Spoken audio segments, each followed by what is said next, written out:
Hello viewers, কেমন আছেন সবাই?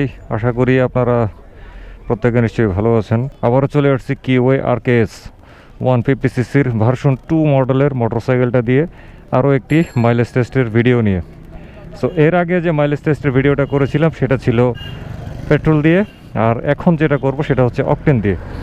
সো অকটেন দিয়ে মাইলেজটা টেস্ট করার জন্য ফুয়েল ট্যাঙ্ক থেকে কার্বোরেটরের পাইপের সংযোগটা বিচ্ছিন্ন করা হয়ে গেছে, এবং বিচ্ছিন্ন করার পরেও কিন্তু কার্বোরেটরে এমন পরিমাণে কিছু ফুয়েল থাকে যেটা দিয়ে মোটরসাইকেলটা স্টার্ট নেয় এবং কিছু চালানো যায়। তো সেই ফুয়েলটাও কিন্তু পুড়িয়ে শেষ করা হয়ে গেছে।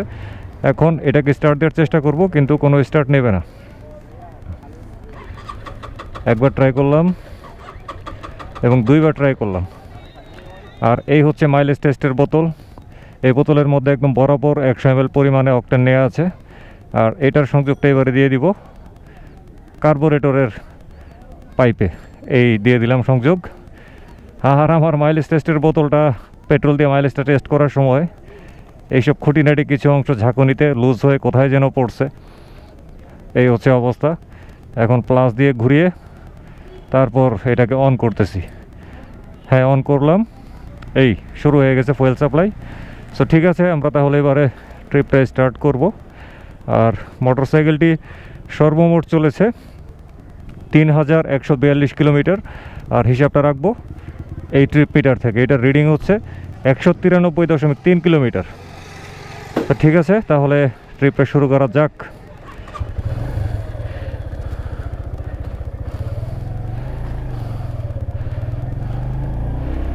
তো সচরাচর ঢাকা শহরে আমি যে ধরনের মর্জি মেজাজ নিয়ে মোটরসাইকেল ড্রাইভ করি, তো একই মর্জি মেজাজ নিয়ে কিন্তু আমি এই মোটরসাইকেলটিও ড্রাইভ করব। যখন যেখানে যেরকম গতি তোলা সম্ভব তখন সেখানে ঠিক তেমন গতি তোলার সর্বোচ্চ চেষ্টাটুকু করব। আর এই মোটরসাইকেলটির মধ্যে অফিসিয়ালভাবে বলা হয়েছে 10W40 গ্রেডের ইঞ্জিন অয়েল দেওয়ার জন্য। এটার মধ্যেও 10W40 গ্রেডের ইঞ্জিন অয়েল দেওয়া আছে। এছাড়া যদি ব্যবহারকারী মনে করেন তাহলে 20W40ও দেওয়া যাবে, কোনো সমস্যা নাই। শেষের ডিজিটটা ঠিক রাখতে হবে 40।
মাইলেজ টেস্টের বোতলে আর কোনো ফুয়েল দেখা যাচ্ছে না।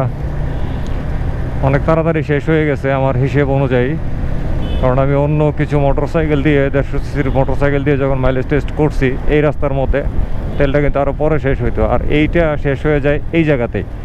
তো পেট্রোল দিয়েও এটা এইরকম একটা জায়গায় শেষ হয়েছিল, অকটেন দিয়েও সেম জায়গায় শেষ হয়েছে। তো পাইপটারে আগে থেকে একটু খাড়া করে ধরি যাতে গোড়ার ফুয়েলটা একবারে কার্বোরেটরটা পেয়ে যায়।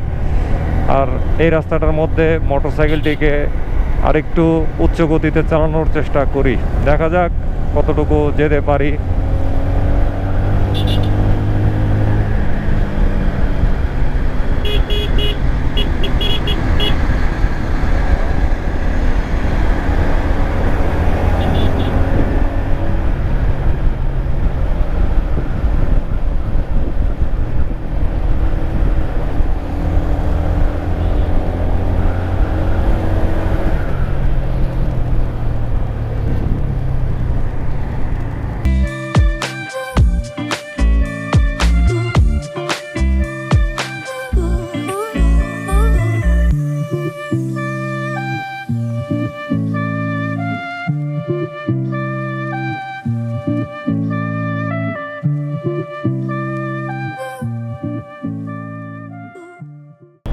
পেট্রোল দিয়ে মাইলেজ টেস্টের সময় ঠিক এই জায়গাটার মধ্যে মোটরসাইকেলের স্টার্টটা ফাইনালি বন্ধ হয়েছিল, আর অকটেনে দেখা যায় এখনও চলতেছে। দেখা যাক আর কতটুকু যায়।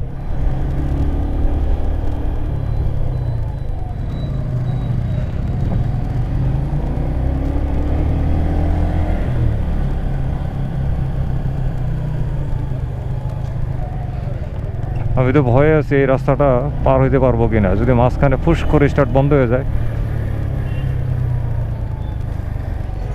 কোনো রকমে পার হয়ে যাই। মোটরসাইকেল চলতেছে এখন স্মুথভাবে, তারপরেও মনের ভিতর একটা ভয় তো কাজ করে না। খুবই স্বাভাবিকভাবে পার হতে পারছি। ওই বলতে বলতে এইখানে স্টার্ট বন্ধ হয়ে গেল অটোমেটিক। গোড়ায় তো ফুয়েল নাই, আগেই পাইপ খাড়া করে ধরছিলাম। আচ্ছা দেখি তারপরও একটু স্টার্ট নেয় কি না। না, আসলে স্টার্টার নেবে না, একেবারে বন্ধ। 100 ml অকটেন শেষ। তাহলে ট্রিপ মিটারের রিডিংটা বর্তমানে আছে 198 কিলোমিটারে। এখানে এসে 100 ml অকটেন শেষ হলো। তো ভিউয়ার্স, 100 ml অকটেন দিয়ে যখন আমি মোটরসাইকেলটা চালানো শুরু করি তখন ট্রিপ এ মিটারের রিডিংটা ছিল 193.3 কিলোমিটার। আর 100 ml অকটেন যখন শেষ হয় তখন ট্রিপ মিটারের রিডিংটা চলে আসে 198 কিলোমিটারে। অর্থাৎ 100 ml অকটেন দিয়ে এই মোটরসাইকেলটি আমি ঢাকা শহরে চালাতে পেরেছি 4.7 কিলোমিটার। তার মানে 1 লিটার অকটেনে এই মোটরসাইকেলটা ঢাকা শহরে আমাকে মাইলেজ দিল 47 কিলোমিটার। পেট্রোলে ছিল 42 কিলোমিটার, আর অকটেনে এটা বেড়ে দাঁড়ালো 47 কিলোমিটারে। তো পেট্রোল দিয়ে মাইলেজ টেস্টের রেজাল্টটা আমার কাছে যেরকম ভালো লেগেছিল, একইভাবে অকটেন দিয়ে মাইলেজ টেস্টের রেজাল্টটাও কিন্তু আমার কাছে খুবই খুবই খুবই ভালো লাগছে। আমি কিন্তু প্রথমে ভাবছিলাম কি যে এটা দিয়ে তেমন ভালো একটা মাইলেজ আসবে না, আমার মধ্যে একটা কনফিউশন ছিল। তো আমার এই কনফিউশনটা একেবারে দূর হয়ে গেছে। তো এই মোটরসাইকেলের যে ইঞ্জিনটা, এটা কিন্তু কোনো একটা স্পোর্টস মোটরসাইকেল বা নেগেটিভ স্পোর্টস মোটরসাইকেলের মতন এত হাই পারফরমেন্সের ইঞ্জিন না। তো এই কারণে এটার মধ্যে আসলে অকটেন না দিয়ে পেট্রোল নিয়মিত ব্যবহার করাটাই ভালো হবে বলে আমার কাছে মনে হয়। তবে আমাদের দেশে তো এখন পেট্রোল আর আগের মতো এত পাওয়া যায় না, সুতরাং আমাদেরকে কিন্তু বাধ্য হয়ে অকটেন দিতেই হচ্ছে। তো যাই হোক, আজকের এই ভিডিওটা আশা করি আপনাদের কাছে ভালো লাগছে। তো পরবর্তীতে আপনাদের সামনে আবারও আসবো নতুন কোনো ভিডিও নিয়ে। সে পর্যন্ত সবাই ভালো থাকবেন, সুস্থ থাকবেন, নিরাপদে থাকবেন, ট্রাফিক আইন মেনে চলবেন এবং মোটরসাইকেল চালানোর সময় অবশ্যই ফুল ফেস সার্টিফাইড হেলমেট ব্যবহার করবেন। খোদা হাফেজ।